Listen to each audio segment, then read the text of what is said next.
Wentworth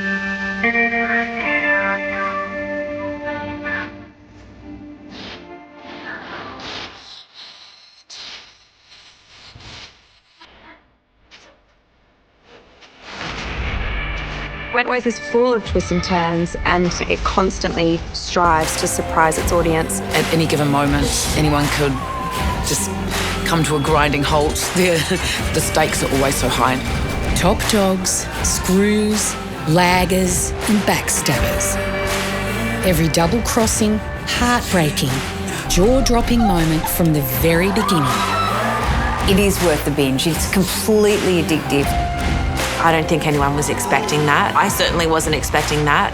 Join us as we celebrate Australia's most epic drama, the critically acclaimed, multi-award-winning global phenomenon. Wentworth is the kind of show that just keeps on giving, whether you want it to or not. I'm Celia Ireland. You may know me as Liz. And this is Wentworth, Behind the Bars. Since its premiere on Foxtel's Soho channel back in 2013, Wentworth has become a global franchise, syndicated around the world and a proud recipient of countless awards, including 6 shiny Logies. I even pinched one of those myself. I'm pretty sure no show has ever won most outstanding and most popular. So I think that speaks to the force of the fans, that they were able to come out in such numbers to vote. Given its content, its violence, its basic, raw, dark humanity, and the explicit tone of everything that takes place in here in order to survive. It's not a pretty place to be, but it's an important place to be, the way that it's shot on Foxtel. They've given the writers freedom to take risks. We've got to make choices that perhaps in another universe would have been censored or hobbled, and we've really had a big adventure, and I can't imagine doing it anywhere else. One of the great things is that our stories just don't resonate to Australian audiences. It goes globally. The US, UK, France, Canada, Macedonia, Israel. Wentworth plays in a whopping 140 territories worldwide. Some countries even remake their own versions. Wenn du nicht den Arsch in der Hose hast, die Konsequenzen dafür zu tragen. Wow. War doch gar nicht so schwer. Alsjeblieft. Was dat nou zo moeilijk? Please. Wow. It wasn't so hard, was it? I think audiences were crying out for interesting representation, and Wentworth provided that. We provided a full cast of females who were not just limited to love interests or the girlfriend or the wife or the sexual object. We actually said, these women are human and here's a story that you'll want to watch. But also the LGBT representation, I think, came at a time where it was needed and it was wanted, and I think the fans have gravitated because of that. Before we look at the highly anticipated 7th season, let's go back to day one. They think it takes a strong woman to rise to the top in here, but it doesn't. It takes a smart one. In walks our central character, B. Smith, a victim of domestic violence. She's been sentenced to Wentworth for the attempted murder of her husband. And look out, ladies, this prison will never be the same again. We try to set up a very bold, very strong characters that are living in this world that is Wentworth. And within that, it is about survival, you know, life and death. And I think that was pretty gutsy to start where we did.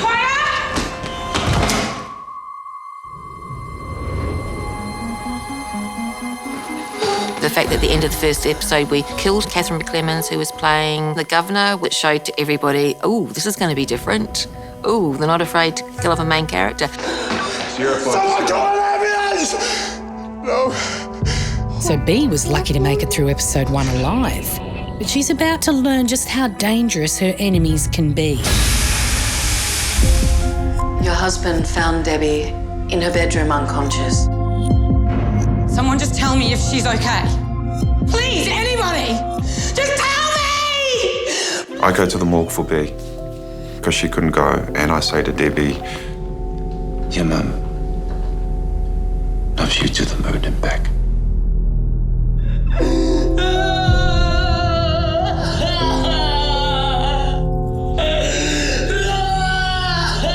The heartbreaking death of Bee's daughter is the turning point for her. Now she has nothing left to lose. Oh, you're gonna pay for what you've done. I never forget the end of season 1, that shock of seeing Jax have that bee stabbing her in the neck and that sort of bleeding out moment was like, oh my God. But of course, when one villain falls, another one takes her place. Season 2 sees the introduction of the Freak. And boy, does she bring a whole new level of terror. Each and every person here will know their place. Who are you? My name's Miss Ferguson. But you can call me Governor. The nature of villainy is that it's complex, and I was relishing the opportunity to be unleashed on the Freak. I would often ask the directors of a particular scene, can you see my mustache twirling?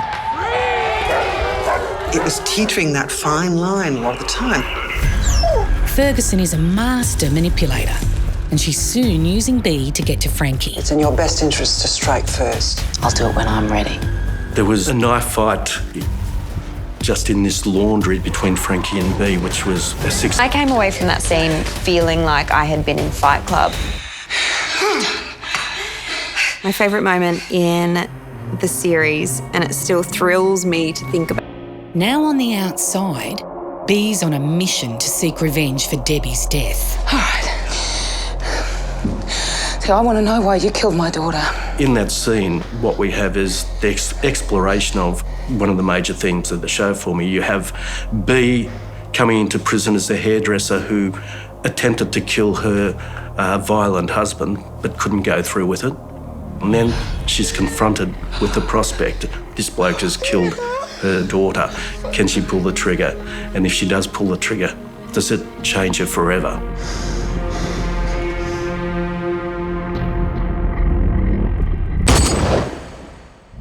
With her newfound badass status, Bee returns to Wentworth and assumes the burden of being top dog.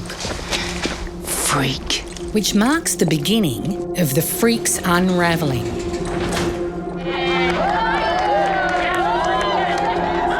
You don't run this prison. I do. Of course, Wentworth isn't all violence and vengeance. There's also a whole lot of love. Oh, bless. At its heart, Wentworth is about a family. And it's about these women from very disparate parts of life being thrust together and having to work out how to get on, how to create a community and live and exist together. When they're not killing each other, it's a really nice family. But with the Freak in charge, well, let's just say, some people just want to watch the world burn. They call me a freak. A monster. They're right to be afraid. It's all good.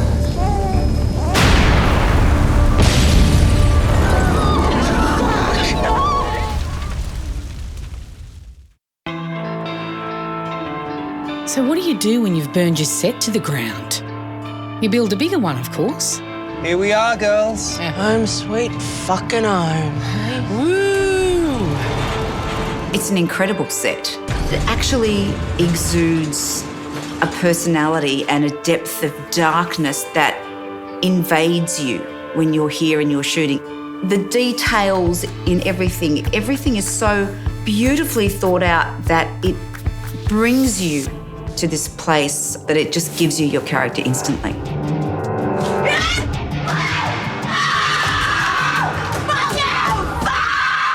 All the cells are identical, but if you walk into all of them, they each have such a different vibe. And walking into mine, it taught me a lot about who Burma was. You're way better than this place. Sometimes I don't know if I am. Well, yeah. I was struck by how small it was. And I thought, oh my God, she's been here for 7 years. And this is her life. This room is her life. With a whole new set to play with, we really had some fun in season 4, especially when the latest inmate turns out to be the freak. A very tricky thing to try to pull off. How in the world the person who'd been running that prison would end up in Teal, in that environment, and stay alive. Certainly she would have been kept in isolation, but isolation is no help to a master Machiavellian like John Ferguson. Oh, that's for sure. Before long, the freak's pulling the strings from the inside and has Kaz, a new inmate, and Jake, the crooked new guard, doing her bidding. I've been warned about you, Joan. Don't be too sure of anything anyone tells you, Jake. Bea starts to lose her influence with the women. I can see the cracks, Smith, and that means Ferguson can too. You need to remind everyone who's in charge. Because she's too busy falling in love. Everyone I care about ends up dead. You care about me. We should get back for the count. She was in a domestically violent relationship, and then she also encountered a relationship that she was a little bit confused by. She fell in love with another woman, even though she had defined herself as heterosexual. I'm not gay. I don't care what you are. Looking back on 4 seasons of Wentworth, I think my favourite scene is looking up at the clouds, and the clouds are forming seahorses. Did you know that seahorses like to swim in pairs? Do they? Yeah, they do. They link tails so they don't lose each other. We didn't realise at the time, but it became such an iconic theme for that relationship. I get sent seahorses all the time from my fans, which is so incredibly sweet. Aww. The big shocker arrives at the end of season 4, and there's no doubt no one saw it coming. It wasn't difficult to keep Bea's death a secret because we didn't have that much warning. I didn't see that coming. We had to work really hard at keeping that under wraps, and a lot of the crew didn't even know that that was going to be the final moment for that character. I don't think anyone was expecting that. It was such genius television making. I'm going to finish this.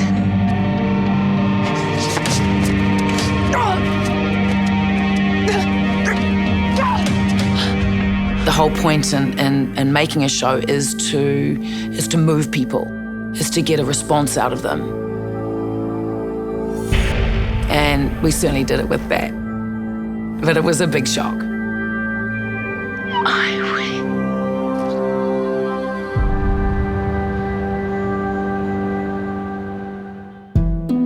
After killing off their main character, everyone was waiting to see where the writers would take Wentworth in season 5. Even when I read the scripts, I'm, oh my God, I can't wait to see what happens. You know, it's exciting television. Fuck! Poor Ali, she has one very focused idea in her mind, and that is to kill the freak. And she tries. A lot more goes into a fight scene than you might think, because it kind of looks so seamless. Hours and hours worth of rehearsals and stunt choreography is kind of reduced to maybe 2 minutes of fight on screen. Everyone's fears would be realised when, with Bea out of the way, Who's next? Ferguson really steps up her villainy. Top dog! Top dog! They gave me such constant gifts. You can almost hear the writer's room quivering with glee as they come up with some of those things. You've licked your last pussy. Whoa, that really brings new meaning to Cat Got Your Tongue. It wasn't just the script we had fun with.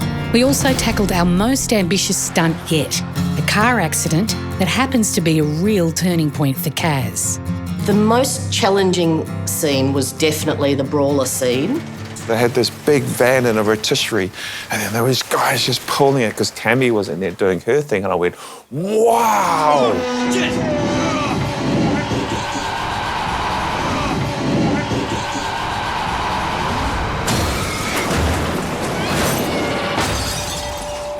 And then we had a day in a tank while Will saves Kaz. A man saves her, and that was such a turning point for Kaz, and it was a beautiful moment to play. It was a really hard moment to play. All I wanted to do was go, woohoo!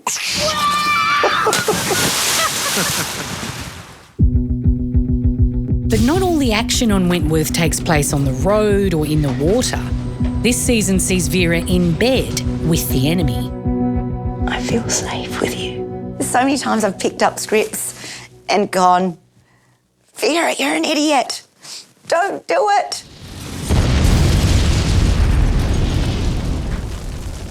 In many ways, the fans of the show have loved to hate Jake, kind of thing, in the same way that they love to hate Ferguson.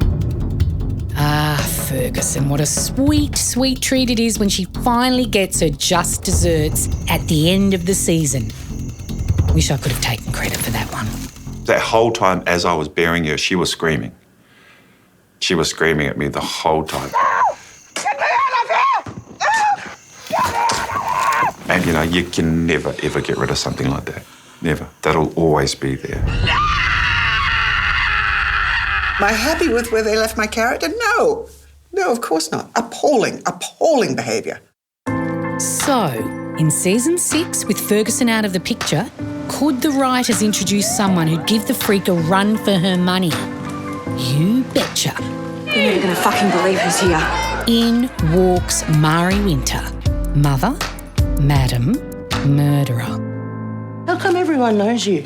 Well, I mean, hardly everyone. Well, a few women may know me through my businesses. Oh, yeah? What do you sell? Sex. Oh, I wasn't expecting that. It's the most complex character we've had in the series, in that she's a villain. And she's adorable at the same time. I really missed you, Lee. Mari soon finds a formidable foe in Rita, another newbie who's hiding the kind of secrets you really don't want on the inside. Good work, detective. It was very daunting. I'm really glad that I had Ratawoy Hick with me because we'd worked together before. It's better if nobody knows about us. They ain't going to hear it from me. To protect her sister, Rita's eventually forced to take down Mari's muscle. Ruby's out. You're fighting me. Bullshit. Let's go. When we did the big fight with Drago, it was 12 hours. And I said, I want to do my own stunts. One take, I turned around and said, you want to go again? I was tired, I was sore, and I just said, I've got to take this bitch out. And I did. Myself as Ratawoy, I wish I had a big sister like her, you know. And how could we forget that healthy dose of blackmail? Who is this? That raised some really disturbing questions. Could it be the freak blackmailing from the grave? Or even worse, is she still alive? How do you know she didn't dig her way out?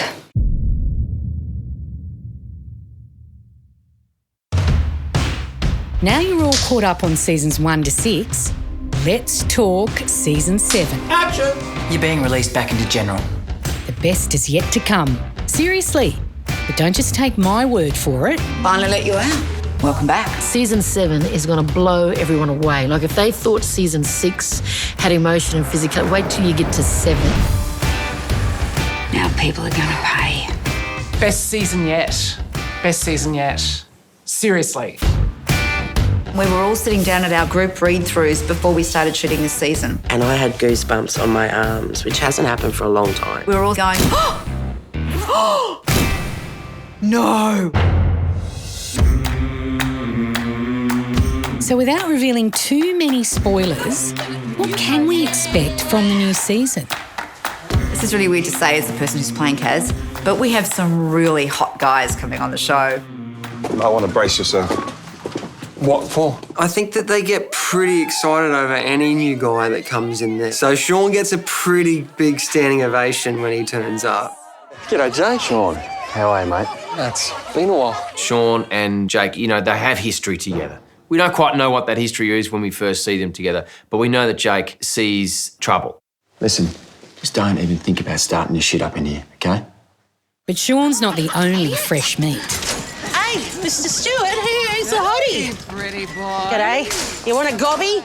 We welcome a hot new doc. Dr. Greg Miller, fresh meat for season 7. He comes here with a big interest in anti-recidivism, so trying to get the ladies to not reoffend, and has some interesting ways of going about it. Why do you think you responded with violence? Why did you attack her? She's poison. The 3 new characters that we introduced at the beginning of season 6, the momentum is really building on those characters now because we now know who they are. Mari. And what we see in season 7 is what they're actually capable of. I'm scared for you, Reed. You know, Mari want payback for Drago. Audiences can look forward to the massive dynamics between Rita and Mari as they face off for power in the prison. Rita has to pull out all stops to protect and defend her sister Ruby from a very vengeful Mari. You try anything, you and Danny will be meeting up sooner than you think. Rita is what you call a reluctant hero, where I'm not so reluctant. It's not only the newbies who get to reveal their true colours. You still feel something. Ali, you with Mari? Expect to see Ali finally growing up. I think she's slowly metamorphosizing into the woman that she always had the potential to be. For Vera, this pregnancy is quite a consuming part of her journey for season 7. Hey, Miss Bennett, you've really popped. Oh. Yeah, can you still work like that? Yeah, pregnancy's not an illness, Jenkins. I can still do everything perfectly well. And it's particularly significant for a character like Vera Bennett because her entire character trajectory has been getting on that governor's chair and staying in that governor's chair. It's a really interesting journey for Liz in season 7. The dementia is more advanced. You lost. You're Mari. Yeah, that's right. Well, don't worry, I'll look after you. Oh, right? I've got a map. I'm not the only one Mari is leading astray this season, but I can't breathe a word about it. You know what happens to laggers in Wentworth. She's coming. For both of us. You find out really incredible information about one character that you would never have suspected that just turns the whole game on its head. A lot happens. It never goes quite where you think it's going to go. It's action-packed. We have the most full-on, extraordinary, nail-biting ending that you would ever have seen of any Wentworth season. Prison does do weird things to people, eh? Dude, I'm killing it, smoking them all like a cigarette. Guess you don't know who I'm chilling with, but now you wanna hold me close. You look stupid cause you brag a lot like a top model with no portfolio.